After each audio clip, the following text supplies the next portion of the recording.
Eid special recipe के अंदर आज आपके साथ खीर बनाने की एक बहुत ही ज़बरदस्त और कमाल की रेसिपी शेयर करूंगा। और इंशाल्लाह जब भी आप इस मेरी रेसिपी को ईद पर ट्राई करेंगे ना, यकीन करें आपका दिल खुश हो जाएगा। खीर बनाने की जो टिप्स हैं वो आपके साथ शेयर करूंगा और बहुत ही आसान सा तरीका खीर बनाने का बताऊंगा। तो इंशाल्लाह आपको मज़ा आने वाला है ये वीडियो देखकर। तो चलें फिर इसको बनाना स्टार्ट करते हैं।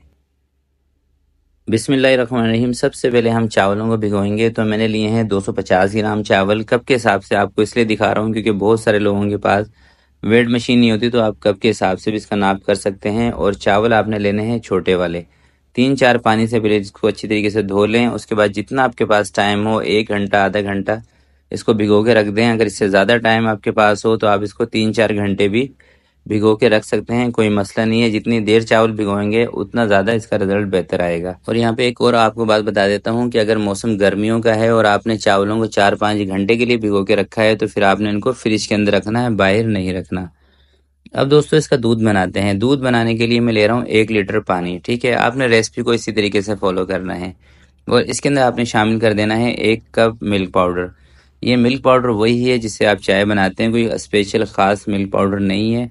मार्केट में मिल जाता है, आप नीडो का इस्तेमाल कर लें, कोई सा भी आप ले लें मिल्क पाउडर। कोशिश ये कीजिएगा कि बस अच्छी क्वालिटी का हो। ठीक है, तो 1 लीटर पानी के साथ मिल्क पाउडर को आपने हल कर लेना है और इसको उबाल कर आ लेना है सबसे पहले। तो जैसे दोस्तों इस मिल्क पाउडर के दूध के अंदर उबाल आएगा, अब आपने इसके अंदर 3 लीटर खुला दूध शामिल कर देना है, जिसको डेयरी वाला दूध भी कहते हैं। अगर आप पाकिस्तान से बाहर ये खीर बना रहे हैं मेरी रेसिपी को देखकर, फिर आपने जो बोतल वाला ये डब्बे वाला दूध है ना, वो लेना है फुल क्रीम या डबल क्रीम वाला दूध। ठीक है, जितना दूध अच्छा होगा ये याद रखिएगा, खीर उतनी ज़्यादा आपकी अच्छी बनेगी। तो मैंने तकरीबन 3 लीटर इसके अंदर खुला दूध शामिल कर दिया है। 3 लीटर से थोड़ा सा कम था, तकरीबन 100-150 ग्राम। अब इस दूध को उबाल आ गया है। जैसे दूध के अंदर उबाल आया था, इसके अंदर सब्ज इलायचियाँ शामिल कर देंगे, कोई 3 से 4, और हल्का सा सब्ज इलायची को ना आपने तोड़ देना है। अब जो चावल मैंने भिगो के रखे थे, मैंने तकरीबन इनको आधा पौना घंटा भिगोया है चावलों को, और जब ये भीग गए थे तो मैंने मिक्सी के जार में डाल के इनको पीस लिया है। याद रखिएगा बहुत ज़्यादा आपने चावलों को नहीं पीसना, हल्का सा दाना चावल के अंदर लाजमी होना चाहिए। ठीक है, पानी इसका मैंने निकाल दिया था, वैसे पानी डाल के पीसा था, फिर पानी ऊपर आ गया, पानी मैंने हटा दिया है। सिर्फ चावल दूध के अंदर मैं शामिल कर रहा हूँ। और चावल आपने दूध के अंदर जब शामिल करने हैं जब दूध के अंदर उबाल आ जाएगा। ठीक है, उबाल आने से पहले चावल नहीं डालने।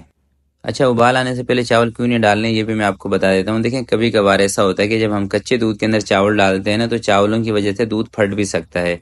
तो एहतियात के लिए ज़रूरी है कि जब दूध के अंदर 1 से 2 उबाल आ जाएं उसके बाद आप इसके अंदर चावल डाल दें और आँच हल्की कर दें। हल्की आँच पे आप इसको पकने दें। खीर हमेशा हल्की आँच पे मज़ेदार बनती है। तेज़ आँच पे दोस्तों खीर के अंदर इतना टेस्ट नहीं आता।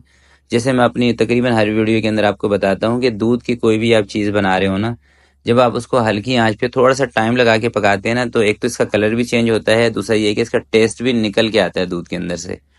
और हल्की आंच पे पकाने का एक और भी आपको फ़ायदा मिलता है कि आपकी खीर ना नीचे नहीं लगेगी, क्योंकि घरों में आमतौर पे इतने वजनी बर्तन पतीले होते नहीं हैं, और ज़रा सी भी तेज़ आंच लगी, दूध थोड़ा सा गाढ़ा हुआ, खीर नीचे लग जाती है। और दोस्तों खीर ऐसी चीज़ है ना, अगर नीचे लग जाए ना तो समझो ज़ीरो हो गया इसका टेस्ट। 100 ग्राम इसके अंदर मैं खोया शामिल कर रहा हूँ। खोया देखें इसके अंदर ऑप्शनल है, मेरे पास ये 100 ग्राम खोया रखा था तो इसके अंदर मैंने शामिल कर दिया। आप बिना खोए के भी मज़ेदार खीर बना सकेंगे ये। ठीक है, अगर खोया हो तो आप इसके अंदर ले लें, वरना आप इसको स्किप कर दें। चलें दोस्तों, एक साइड पे हमारी खीर बन रही है, दूसरी साइड पे हम इसके ना एक थोड़ा सा इसका कलर चेंज करने के लिए एक स्पेशल काम करते हैं इसके साथ। 1 कप चीनी आपने ले लेनी है और पैन में डाल के हल्की सी इसके नीचे आंच आपने ऑन कर देनी है, और पानी वगैरह कोई चीज़ इसके अंदर नहीं डालनी। अच्छा, ये चीनी का जो कैरेमल अभी हम बनाएंगे ना, ये आपने थोड़ा ध्यान से बनाना है। ध्यान से इसलिए बनाना है कि इसको आपने जलाना नहीं है, यानी कि जलना नहीं चाहिए। जब इस तरीके से चीनी मेल्ट हो जाएगी ना, बस इस कलर में, इससे ज़्यादा कलर आपने चीनी का नहीं करना। आपने ये चीनी उठा के डाल देनी है खीर के अंदर। ऐसा करने से एक तो खीर का मीठा भी पूरा होगा, दूसरा ये है कि खीर का थोड़ा सा कलर चेंज हो जाएगा।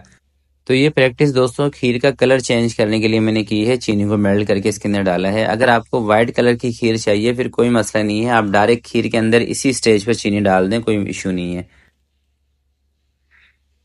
तो ये देखें दोस्तों, खीर को तकरीबन आधा घंटा हो चुका है पकते हुए हल्की आंच पे, कलर थोड़ा सा चेंज हो गया है।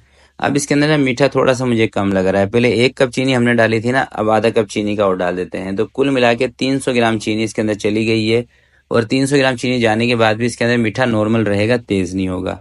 तो थोड़ी सी देर और खीर पकाई थी तो ये वाली कंडीशन इसकी आ गई है। और इसको मैं बना रहा हूँ हल्की आंच पे, जैसे मैंने आपको वीडियो के शुरू के अंदर बताया था। तो जब इसी स्टेज पर दोस्तों खीर आएगी ना, अब आपने इसके सर पे खड़े होकर थोड़ी सी देर 10-15 मिनट चम्मच चलाना है। और इसको बहुत ज़्यादा थिक नहीं करना है, क्योंकि इस वाली खीर की मेरी रेसिपी में चावल की क्वांटिटी थोड़ी सी ज़्यादा है। तो जिस खीर की रेसिपी में चावल की क्वांटिटी ज़्यादा होगी ना, उसको आपको थिक ज़्यादा नहीं करना, क्योंकि उसने ठंडा होने के बाद भी थिक होना होता है। अगर आप यहाँ पे इसको ज़्यादा थिक कर देंगे तो फिर ठंडी होने के बाद ये बहुत ज़्यादा सख्त हो जाएगी। तो ये देख लें, इसका चूल्हा मैंने बंद कर दिया है। अब खुशबू के लिए ना इसके अंदर एक बहुत ही ज़बरदस्त चीज़ में शामिल करने लगा हूँ। तो ये है दोस्तों केवड़ा एसेंस। मेरे पास बड़ी बोतल का है, इसके अंदर छोटी बोतल भी मिलती है, आप वो ले लें। उसका और उसका सेम ही होता है, 19-20 का फ़र्क है, इतना कोई मसला नहीं है। केवड़ा एसेंस आपने सिर्फ 3 से 4 ड्रॉप डालने हैं, मेरी बात याद रखिएगा, सिर्फ 3 से 4 ड्रॉप। अगर आप केवड़ा एसेंस ज़्यादा इसके अंदर डाल देंगे ना, पूरी आपकी खीर ख़राब हो जाएगी। तो इस चीज़ का आपने ख्याल करना है, ऐसा ना हो कि खुशबू के चक्कर में आप पूरी खीर को अपनी ख़राब कर बैठें। ठीक है, एहतियात है, इसको लाजमी कीजिएगा। लास्ट में थोड़े से ड्राई फ्रूट जो भी आपको पसंद है आप इसके अंदर ऐड कर दें, और आप इसको निकालते हैं एक दूसरे बर्तन में। और अब आपको थोड़ी सी ठंडी कर लूँ, फिर आपको दिखाता हूँ इसका फाइनल लुक। तो ये देखें दोस्तों, ठंडी होने के बाद आप खीर की थिकनेस चेक कर लें और इसका लुक चेक कर लें। यकीन करें, जब भी आप मेरी इस रेसिपी को फॉलो करके बनाएंगे ना, इतनी मज़ेदार दोस्तों खीर बनेगी, आपका दिल खुश हो जाएगा। और मैं समझता हूँ कि जिन मीठों को आपने फ्रिज के अंदर रख के सर्व करना होता है ना, उसके अंदर अगर आप मिल्क पाउडर का थोड़ा सा टच दे देते हैं ना, यकीन करें उसका टेस्ट बहुत ही ज़बरदस्त हो जाता है। तो इस खीर की रेसिपी के अंदर आपने मिल्क पाउडर का इस्तेमाल लाजमी करना है, क्योंकि मिल्क पाउडर से दोस्तों इसका टेस्ट बहुत ही लाजवाब होने वाला है। तो ज़रूर इस रेसिपी को आपने ईद पर ट्राई करना है, या वैसे ईद पार्टी में किसी दावत पे भी आप इसको बना सकते हैं। सर्विंग की बात करें तो तकरीबन 15 से 16 अफराद की सर्विंग है, अगर आप इसी रेसिपी को फॉलो करके बनाएंगे। तो आज की वीडियो के लिए दोस्तों इतना ही। वीडियो अच्छी लगे तो प्लीज़ इसको लाइक भी कीजिएगा, दोस्तों के साथ रिश्तेदारों के साथ शेयर भी ज़रूर कीजिएगा। आपसे मिलते हैं किसी नेक्स्ट वीडियो में, तब तक के लिए अपना बहुत सारा ख्याल रखिएगा, अपने वालिदैन का ख्याल रखिएगा। अल्लाह हाफिज़।